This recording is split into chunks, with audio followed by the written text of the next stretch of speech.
Bismillah, 15 sahifada qoluvdik. Ma'a salama desa, xayr deganda bu nima deb javob berish mumkin? Ilal liqo. Ko'rishguncha deyish mumkin yoki fi amanillah, Allohning omonatiga bo'ling, Alloh panohida bo'ling deymizmi? Fi amanillah ikki xil javob bersa bo'ladi demoqchi. Keyingisi. ثانيا ikkinchi mashq. تبادل الحوار مع صديقك واسأله عنه. Degan do'sting bilan suhbat qil degani savol javob qil, ya'ni suhbat. Hivar degani havara fe'lining masdari yoki muhavarat desa ham bo'ladi, hivar desa ham bo'ladi. Vasalu undan quyidagilar haqida so'raysiz ekan. Haqida so'ra deyapti. Nima haqida? Masalan, kayf haluka desa javobi nima bo'ladi? Umruhu amaliy ha ahvoling qanday desa ana bi xoyrin valhamdulillah deydi. Bular keyin so'raysiz masalan. Masmuka desiz ismi haqida mana bu yerda nimaga kasra ismihi bo'lib kelyapti desa an kelgancha uni ta'sirida ismihi uning ismini so'raysiz. Hol ahvol so'raysiz, baladihi yurtini, umruhu yoshini, amalihi shunaqa savol javob qilasiz. O'qituvchi endi buni ikki kishini chiqarib mana shunaqa bir-biridan qani so'ranglarchi deb qilsa juda ham yaxshi bo'ladi. Hozir buni sharhlab ketyapmiz. استخدم أدوات الاستفهام الآتية. Quyidagi so'roq vositalari yoki olmoshlarini, so'roq yuklamalari deyishimiz mumkin, so'roq vositalarini ishlat deyapti. Istaxdim ishlat. Masalan, ma deb savol berasiz. Masalan, masmuka, kayfa haluka, ayna min ayna anta yoki ayna kunta, qayerda bo'lding, kam umruka masalan yoki maza taf'al maza ta'mal, nima kim bo'lib ishlaysan, nima qilyapsan deb aytaveramiz ekan. Shunaqa savol javob qiling, ishlating deyapti. 15 sahifada. 16 sahifada nima deyapti? Thaniyan, thalisan, 3-mashq ekan. Arif bi nafsika, o'zingizni tanishtiring. Wabda bit tahiyyati wazkurul atiya.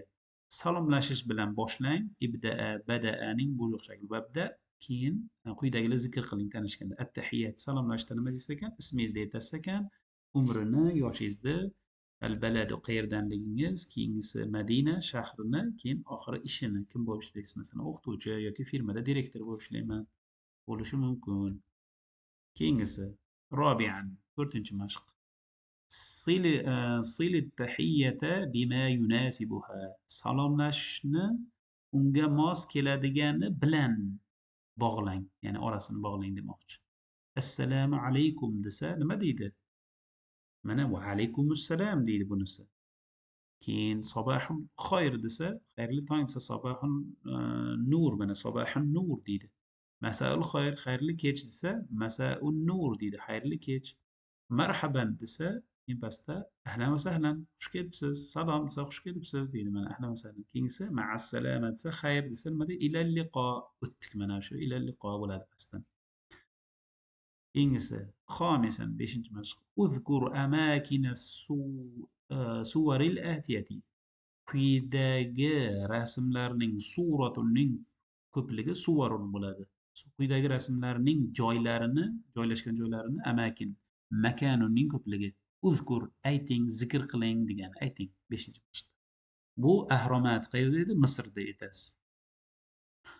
Jiza shahrida, Misr. Keyingisi Makkatul Mukarrama fi Saudiya, fi Makka deysiz.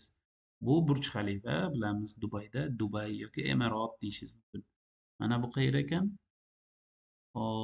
Bu eslolmadim. Mana biz Quddus shahri, Falastinda. Quddusdagi yonidagi haligi Masjidul Aqsoning yonidagi Masjidul bitta xarsang toshli Qubbatus Sahro deyiladi. Qubbatus Sahro mana shu, ya'ni Falastinda. Bu 16-sahifa edi. 17-sahifada al-qawaid qoidalar o'tilar ekan. Ismul ishora al-mufrad. Birlik ko'rsatish olmoshi degan ishora mana ko'rsatyapti. Ishora birlik. Birlik ma'nosida bitta odamga masalan haza erkak kishiga, ayol kishiga hazihi buni bilamiz. Ta'allam o'rganib olgin. Ismul ishora lil mufrad. Birlik uchun ko'rsatish olmoshi nima bo'ladi? Haza deyapti. Al mufradul muzakkar.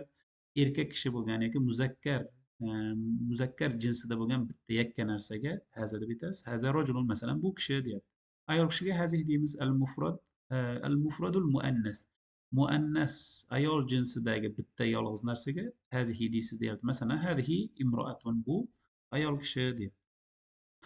أولا كينج مشق لاحظ وأكمل. لاحظ ملاحظة قلين. وأكمل تولدرين مثلا.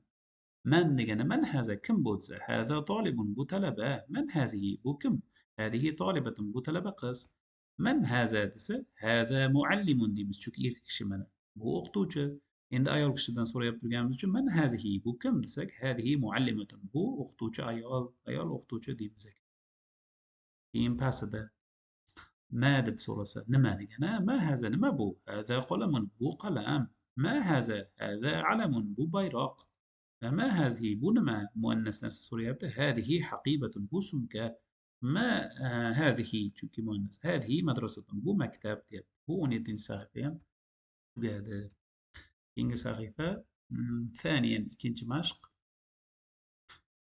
استخدم هذه في المكان الصحيح هذا ياكي هذه نا تور جايدة إشلات ديت مثلا من هذا كم بوز هذا صديقي بو دوستم من أيالش بوغانج من هذه صديقتي بو دكانم ما هذا نما بو هذا بيت بو أوي إن قطر قلت ما هذه ديمس يمكن أنا ما تتمر بالتسبور بنما هذه سبورة بو دوسكا يوزو تختاس يوكي من هذا كم بو هذا معلم بو أختوش من هذا ما هذا نما بو هذا كتاب بو كتاب كان كينج öteyapmiz. Domairul mufrat yakka olmoshlar desak bo'ladi yoki birlikda keladigan olmoshlar.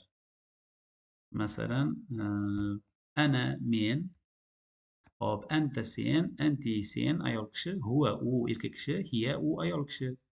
Endi ana tolibun men talabaman deydi. Anta tolibun sen talabasan. Anti tolibatun sen talaba qizsan. Huwa tolibun u talaba.